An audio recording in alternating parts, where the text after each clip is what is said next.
नमस्कार, स्वागत आहे तुमचं माझ्या यूट्यूब चॅनलमध्ये, ज्याचं नाव आहे स्वामी भक्ती मराठी। उद्या आहे 18 डिसेंबर 2024, वार बुधवार।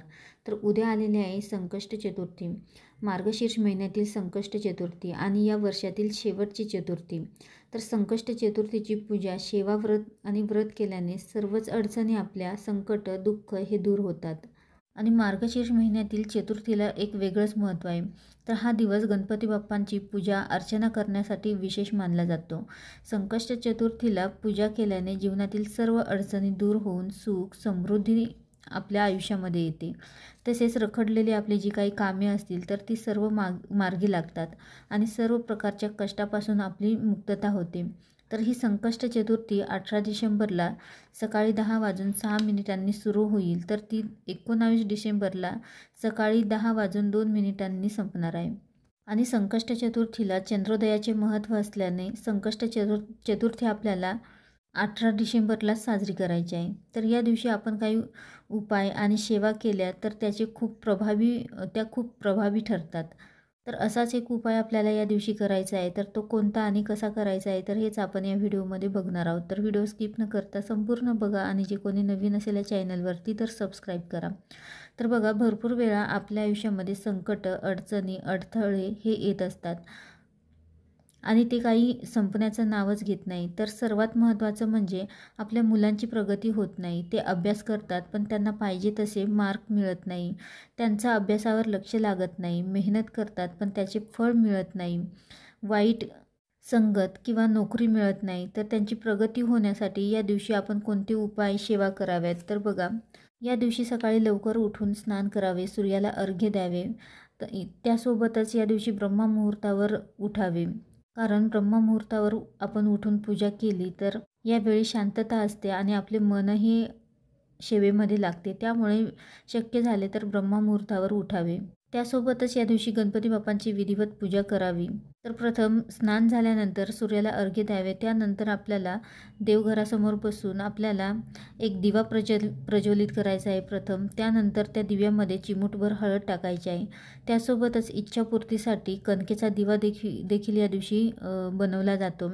त्यामुळे तुम्हाला शक्य झाले तर अवश्य तुम्ही या दिवशी कणकेचा दिवा बनवा आणि तो प्रज्वलित करा। त्यानंतर गणपती बाप्पांच्या मूर्तीवर आपल्याला अभिषेक करायचा आहे। पाण्याने, दुधाने किंवा पंचामृताने अभिषेक करायचा आहे।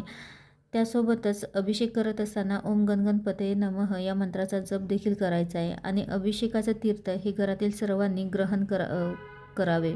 यामुळे बाप्पांचा कृपाशीर्वाद आपल्याला मिळेल। आणि थोडंसं तीर्थ हे घरामध्ये शिंपडावे, टॉयलेट आणि बाथरूम सोडून संपूर्ण घरामध्ये शिंपडावे। तर यामुळे घरातील जी काही नकारात्मकता असते, जे काही दोष असतात, वाईट दोष किंवा इतर काही ज्या दोष असतात, तर ते सर्व नष्ट होतात आणि घरामध्ये सकारात्मक ऊर्जेचा संचार होत असतो। त्यानंतर आपल्याला हा उपाय करायचा आहे। तर या उपायासाठी आपल्याला लागणार आहेत 108 हिरवे मूग। तर एका वाटीमध्ये आपल्याला हे हिरवे मूग 108 घ्यायचे आहे। तर ते व्यवस्थित बघून घ्या, खराब झालेले घेऊ नका। त्यानंतर देवघरासमोर बसूनच आपल्याला हा उपाय करायचा आहे। तर बसायला आपल्याला आसन घ्यायचं आहे आणि त्यानंतर हा उपाय आई किंवा आजी देखील करू शकते। मासिक धर्म आणि सूतक असेल तर उपाय करू नका। तर हा पुढच्या संकष्ट चतुर्थीला तुम्ही करू शकता।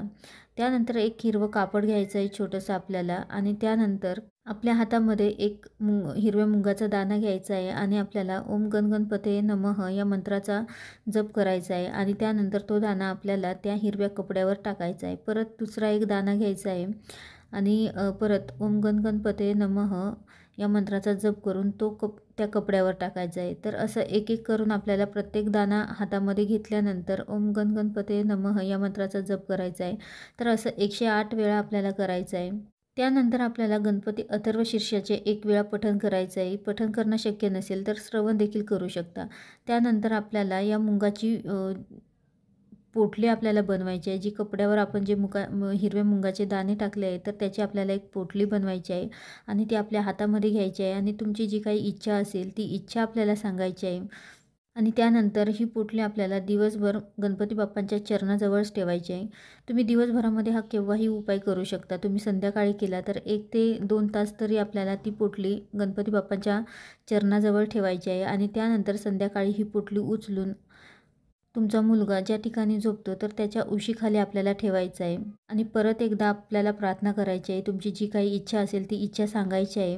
मुलं बाहेरगावी असतील तर ती घरी आल्यानंतर त्यांचा वावर ज्या ठिकाणी असतो तर त्या ठिकाणी आपल्याला ही पोटली ठेवायची आहे. फक्त ज्या ठिकाणी अंधार असेल तर त्या ठिकाणी चुकूनही ठेवू नका. रात्रभर तशीच आपल्याला ही पोटली ठेवायची आहे आणि दुसऱ्या दिवशी सकाळी अंघोळ झाल्यानंतर आपल्याला ही पोटली जवळच असलेल्या गणपती बाप्पांच्या मंदिरामध्ये घेऊन जायची आहे किंवा जवळपास जे कोणतं मंदिर असेल तर त्या मंदिरामध्ये घेऊन जा आणि तिथे गेल्यानंतर आपल्याला गणपती बाप्पांना प्रिय असणाऱ्या वस्तू देखील त्यांना अर्पण करायच्या आहे. त्यांची आपल्याला पूजा करायची आहे. त्यासोबतच तुम्ही एक दिवा देखील लावू शकता किंवा तिथल्या दिव्यामध्ये थोडंसं आपल्याला तेल टाकायचं आहे. त्यानंतर ही पोटली आपल्या उजव्या हातामध्ये घ्यायची आहे आणि परत एकदा तुमची जी काही इच्छा असेल ती इच्छा बोलायची आहे आणि ती पोटली गणपती बाप्पांच्या चरणाजवळ आपल्याला ठेवायची आहे आणि ठेवल्यानंतर ओम गण गणपते नमः या मंत्राचा 108 वेळा आपल्याला जप करायचा आहे आणि त्यानंतर आपल्याला घरी निघून यायचं आहे. तर अवश्य मार्गशीर्ष महिन्यातील या शेवटच्या संकष्ट चतुर्थीला तुम्ही अवश्य हा उपाय करून बघा आणि अनुभव घेऊन बघा. व्हिडिओ आवडला असेल तर नक्कीच लाईक करा, कमेंट करा, शेअर करा आणि सबस्क्राईब करा. श्री स्वामी समर्थ.